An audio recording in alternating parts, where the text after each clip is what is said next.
तुम्हें कोई चौपाई मिल जाए, कोई दोहा मिल जाए, कोई ये मिल जाए कि तुम उसको 10-20 बार जप लोगे, दुखों से मुक्त हो जाओगे। तुम 2-4 चौपाई दोहा की बात करते हो। यहां बाल्यावस्था में जब निकले थे ना, तो सुबह तड़के से बैठ जाते थे दीपक जला के, और 12-1 बजे तक बालकांड अयोध्या कांड एक साथ पूरा। समझते हो? सुबह से जब गायत्री अनुष्ठान मिला, 108 मुट्ठा कुसा की यहां, कुसा की 35, ब्राह्मण के घर जन्म हुआ था, मूंज की मेखला, और खड़े होकर गायत्री, दोनों किडनी फेल है। कर्मों का भोग अवश्य में भोक्तव्यम कृतम कर्म शुभाशुभम। ये भजन होता है, साधना होती जड़ मिटाने के लिए।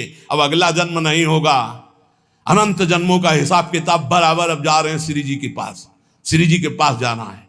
इसके लिए हमारे पास प्रश्न करो, हमारे पास प्रश्न न करना कि हमारा जुखाम कैसे खत्म हो जाए, हमारा दुख कैसे खत्म हो जाए। नहीं खत्म होगा। भगवान अवतरित हुए, सुबह राज तिलक होना है, और सामय के 14 वर्ष का वनवास निश्चित हो गया। नंगे पैर विशेष उदासी वेश, तुम क्या चीज हो, तुम क्या चीज हो। भगवान का सुबह राज्याभिषेक होना, महान विपत्ति, दशरथ जी का मरण, महान सौभाग्यवती कौशल्या जी का सौभाग्य उजड़ जाना, अखिल लोक चूड़ामणि को नंगे पैर वनवास में विचरण। तुम क्या हो? तुम तो जीव हो, कर्म के अधीन हो। वो परमात्मा आया है। अगर छुप करके बाण बाली को मारा, तो कृष्णावतार में अपने श्री चरण में बाण मरवाया, और फिर अंतर ध्यान हुए। अवश्य में भोक्तव्यम कृतम कर्म शुभाशुभम।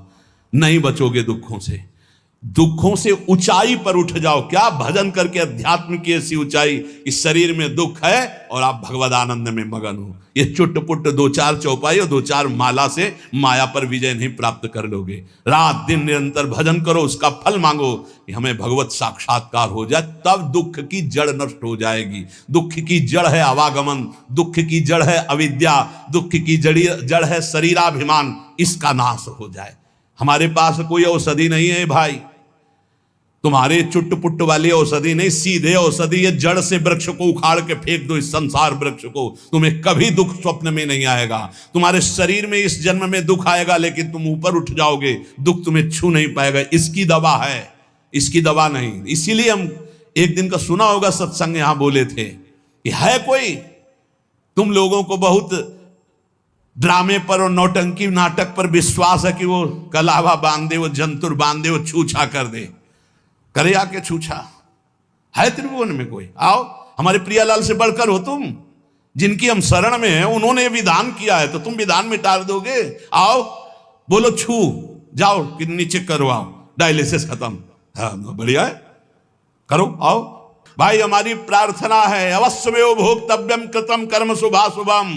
तैयार हो जाओ अपने पाप कर्म को भोगने के लिए। तो बोले तुम फिर भजन किस बात का करवाते हो? तुम्हारे को आग लगेगी लेकिन छुएगी नहीं। आग चंदन से भी शीतल हो जाएगी, इसके लिए भजन करवा रहे हैं। इसके लिए नहीं करवा रहे कि तुम्हारे आग ही नहीं लगेगी। तुमने आग लगाई है तो तुम्हारे आग तो लगेगी, पर अब तुम्हें हम ऐसी ऊंचाई पर पहुंचाएंगे कि आंच नहीं लगेगी। ये वादा है। तुम्हारा पाप कर्म तुम्हारे शरीर को बाधित करेगा, लेकिन तुम नाम जप के आनंद में ऐसे ऊपर उठ जाओगे कि तुम्हें वो क्लेश नहीं दे पाएगा। सच्चाई का मार्ग सुन लो। ना कोई पैदा हुआ है, ना कोई पैदा होगा कि तुम्हारे दुखों को मिटा दे। कान खोल के सुन लो। डरो इसीलिए पाप कर्म से। अवश्य में भोक्तव्यम, भोगना पड़ेगा शरीर से। तो ये भजन साधना किस काम की है? ये तुम्हें दुख से ऊपर उठाने के लिए है कि दुख तुम्हें छू नहीं पाएगा, पर आएगा नहीं। तो रामकृष्ण परमहंस जी के गले में कैंसर था और सिद्ध माता काली से बात करते थे। संपूर्ण शक्तियां उनके चरणों में लौटती थी, सिद्धियां। कौन कौन से हम तुम्हें सिद्ध महापुरुष की बात बताएं। इसलिए धोखे में ना रहना कि किसी संत के पास जाएंगे, वो छू कर देगा, वो जंतुर बांध देगा, वो आशीर्वाद दे देगा। यही आशीर्वाद है, खूब नाम जप करो और इस जन्म के बाद अगला जन्म ना होए, ऐसे आचरण कर लो, ऐसी भक्ति कर लो कि तुम्हारे शरीर में दुख आवे तुम ऊपर